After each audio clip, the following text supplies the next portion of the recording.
এই কোরআন দিয়ে আমাদের জীবন সাজাতে হবে। কোরআন দিয়ে জীবন না সাজালে জীবন আলোকিত হয় না। কোরআন দিয়ে পরিবার না সাজালে পরিবার আলোকিত হয় না। কোরআন দিয়ে সমাজ না সাজালে সমাজটা শান্তিময় হয় না। শুধু দুর্নীতি দমন কমিশন দিয়ে দুর্নীতি বন্ধ করা যায় না। কোরআনের আইন বাস্তবায়ন করা ছাড়া এই সমাজ থেকে দুর্নীতি বন্ধ করা যাবে না। চিল্লায় বলো ঠিক কিনা? আমার প্রিয় ভাইরা, এই কোরআন নাজিল হয়েছে রমাদান আল মুবারক, এই বরকতময় মাসে। তাই আমাদের উচিত এই মাসে আসন্ন যে রমাদান আল মুবারক, এই রমাদানে কোরআনের সাথে নিজেদের সম্পর্ককে বাড়ানো।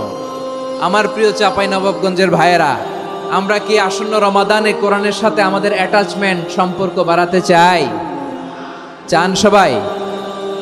আপনি কি জানেন কোরআন নিয়ে কোন ফেরেশতা পৃথিবীতে এসেছিল? জানেন ফেরেশতার নাম কি বলেন তো? জিবরিল আলাইহিস সালাম।